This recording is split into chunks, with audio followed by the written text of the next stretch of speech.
Good morning students, कैसे हैं आप सब। और पढ़ने में मजा आ रहा है ना। ऑनलाइन बेटा ऑनलाइन पढ़ो, लेकिन मोबाइल का उपयोग सिर्फ पढ़ने के लिए करो। आप लोग मोबाइल को इधर उधर की बातों में इस्तेमाल मत करो। बेटा आज हमारा लेसन है मधुर भाषण। हमारे इस पाठ का प्रकार है निबंध और इसके लेखक हैं बाबू गुलाब राय। सबसे पहले हम कुछ कठिन शब्दों को देख लें। सहकारिता, सहयोग, वैमनस्य, बैर भाव की भावना, कनक घटों, कनक का अर्थ होता है सोना, सोने के घड़ों में, घड़ों मतलब जिसमें हम पानी भरते हैं। परिमार्जन, परिमार्जन का अर्थ है साफ करना। वांछनीय, चाहने योग्य।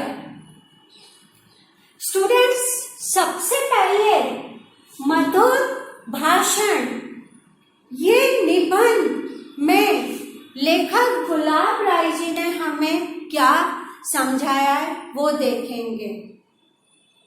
हमारी पृथ्वी में कई तरह के जीव हैं जो सांस लेते हैं, लेकिन ईश्वर ने भाषा सिर्फ मनुष्य को दी है।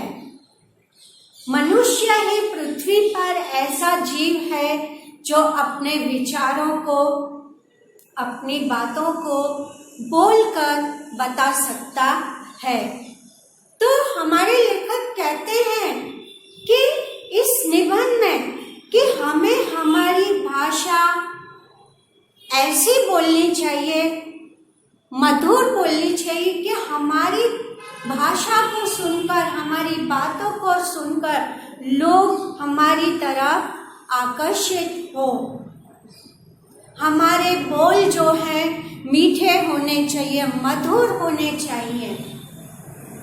लेखक कहते हैं कि अगर तुम किसी को कुछ कहना भी चाहते हो, कुछ सुनाना चाहते हो, तो भी जो हम वचन बोलते हैं वह मधुर होने चाहिए। हमारे शब्द मधुर होने चाहिए और हम सामने वाले को बात भी समझा दे और उसे सुना भी दे। भाषा में, हमारे शब्दों में शिष्टता होनी चाहिए।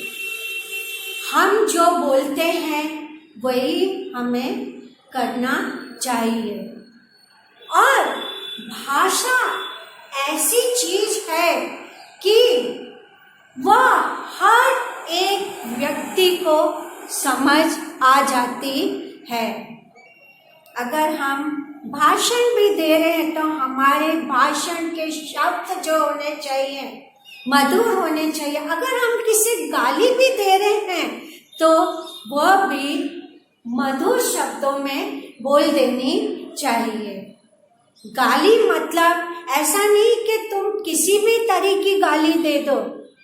जैसे कि उदाहरण रूप, अगर तुम किसी को मूर्ख कहना चाहते हो, किसी को गधा कहना चाहते हो, तो भी इस तरह से हमें बोलना चाहिए कि सामने वाले को बुरा भी ना लगे और उसे समझ भी आ जाए। अगर हमारे शब्दों में मधुरता होगी तो हम दुनिया के लोगों का प्रिय पात्र भी बन सकते हैं। हमें 4 लोगों से बात करनी भी आएगी। अगर कोई भी बात पे हम चिढ़ते रहे, ठीक से जवाब ना दे और जब भी मुंह खोले कड़वे शब्दों का इस्तेमाल करें, तो ऐसे व्यक्ति के पास आना तो दूर, उसके पास अटकना भी कोई नहीं चाहेगा। तो भाषा पे, यहाँ पर हमारे मधुर शब्दों पे लेखक ने भार डाला है कि अगर तुम्हारे शब्दों में मधुरता होगी तो तुम लोगों को अपनी तरफ खींच सकते हो, और अगर मधुरता नहीं होगी तो लोग तुम्हारे से दूरी बनाकर रखेंगे। जब हम शब्दों का इस्तेमाल करते हैं तो शब्दों को भी बड़ा नाप तोल के बोलना पड़ता है। नाप तोल यानी सच में उसे तोलना नहीं पड़ता है, मतलब हमारे शब्द ऐसे होने चाहिए कि सामने वाले को वो शब्दों के अर्थ भी समझ में आ जाए और हम क्या बोलना चाह रहे हैं वो भी समझ में आ जाए। भाषा को व्यवहार में हमेशा अच्छा बनाकर रखो।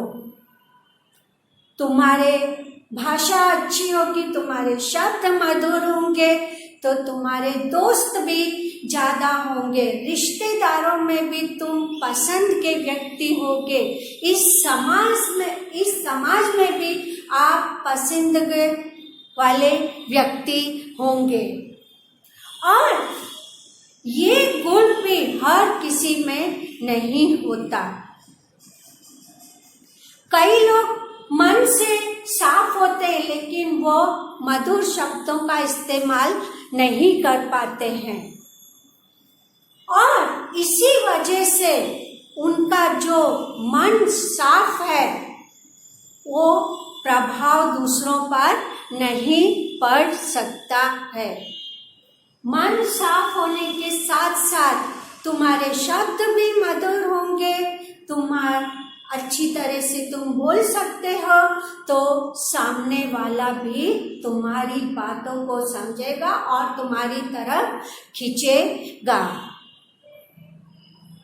सबसे जो महंगी चीज है इस पृथ्वी पर वो है भाषा।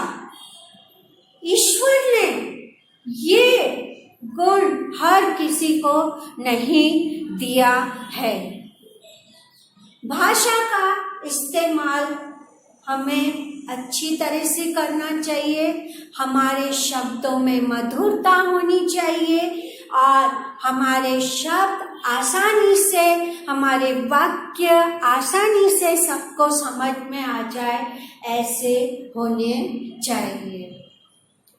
और शिष्टता होनी चाहिए कि हम जो बोलें वह करके दिखाएं।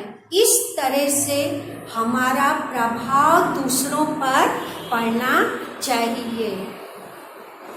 बाबू गुलाब राय हमें इस निबंध में यही बता रहे हैं। भाषण का अर्थ होता है बोलना और मधुर का अर्थ होता है मीठा। तो स्टूडेंट्स, आप लोगों को ये लेसन समझ में आ गया होगा। आप लोग ये पाठ एक बार जरूर पढ़ना। हो सके तो आप मिरर के सामने बैठकर ऊंची आवाज में ये पाठ पढ़ना और फिर आप लोगों को अच्छी तरह से ये निबंध समझ में आ जाएगा। स्टूडेंट्स, आपको सभी प्रश्न के उत्तर इस पाठ में मिल जाएंगे, लेकिन जो ग्रामर का पार्ट है, जो भाषा ज्ञान है, वह मैं आपको लिखवाऊंगी। स्टूडेंट्स, एक बात और ध्यान रखनी है कि हमारे हिंदी के वर्ण में 3 स आते हैं। इन तीनों स का उच्चारण जो है वह अलग अलग तरीके से होता है। जैसे कि स यानी सुबह, धनुष श, ये भी बोलने में जीभ और होठ का इस्तेमाल हो रहा है। और एक होता है श, इसमें सिर्फ दांतों का इस्तेमाल हो रहा है। तो आप अपने शब्दों को भी सही रूप से बोलेंगे तो आपकी जो भाषा का प्रभाव दूसरे पर बिल्कुल सही पड़ेगा। कई बार हम कह देते हैं कि कल मैं शादी में गया था। स्टूडेंट, शादी मतलब सिंपल और शादी कितना फर्क है। शादी मतलब सिंपल और शादी मतलब विवाह, दोनों शब्दों में कितना फर्क आ जाता है। तो स्टूडेंट्स, मैं आपको यही बताना चाह रही थी कि हमारे जो अक्षर हैं बोलने में, वो कई बार सामने वाले को ठीक से समझ नहीं आते। आपके सामने मैं दो उदाहरण लिखती हूँ। एक है शादी, ये है शादी मतलब एकदम सादापन, सादापन।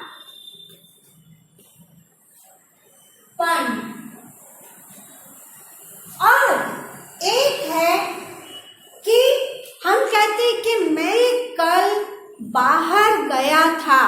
तो ये जो बाहर शब्द है मतलब कहीं बाहर गए थे। और एक शब्द बोलने में हम कहते कि मैं कल बाहर गया था। तो बाहर,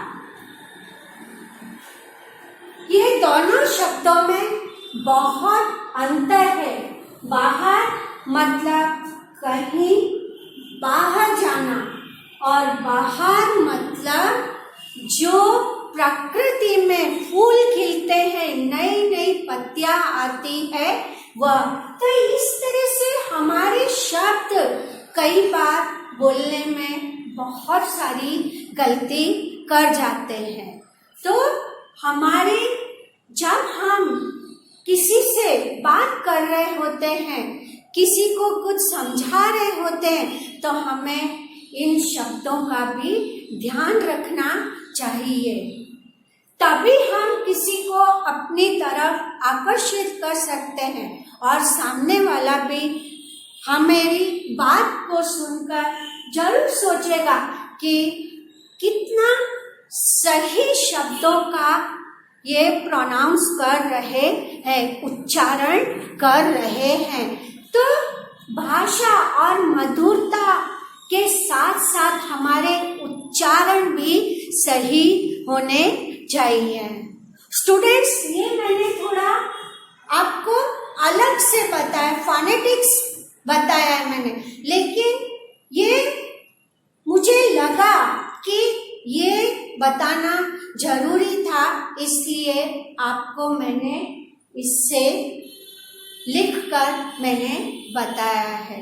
बाकी स्टूडेंट्स, आप लोगों को किसी तरह की मुश्किल और कुछ समझ में नहीं आ रहा हो तो आप मुझसे पूछ सकते हैं।